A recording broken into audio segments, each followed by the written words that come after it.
Basta Batas. Basta Batas. Basta Batas. Kasi po, Atty., kinasuhan po ako ng 2 batang minor. Minamanipula po sila ng kanilang nanay.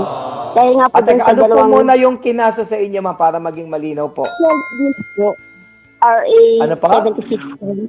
Child abuse po. Ayan, so bakit ka nakasuhan ng child abuse? Ano yung specific po na aligasyon na ginawa mo raw? Minura mo ba? Sinaktan mo ba?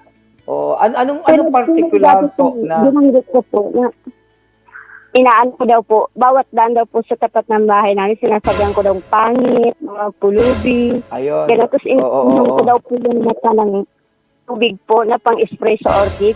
Hindi ko naman po yung ginawa.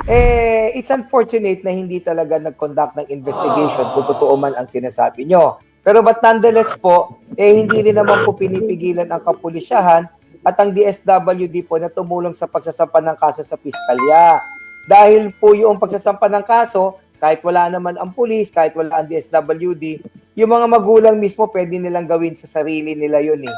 So ang ibig ko sabihin, wala namang problema po kung tumulong ang pulis dito. Sa bandang huli lang, ang maganda, kung talagang hindi totoong ginawa nyo yan, at may mga pagpapatunay kayo na hindi nyo naman talaga ginawa yan, meaning may mga testigo para sa inyo, at may mga ebidensya kayo na maipepresent, huwag kayong mag-alala kasi kung pumunta man yan sa piskalya, maaaring ma-dismiss naman yung kanilang petisyon dahil kulang ng tinatawag na probable cause. Kung kumpleto ebidensya nyo, huwag kayong matakot, madi-dismiss naman yan. At sakali naman na magkaroon ng probable cause at pumunta yan sa korte, huwag din kayo mag-aalala dahil basta solido ang depensa ninyo, meron naman kayong mapapanghawakan.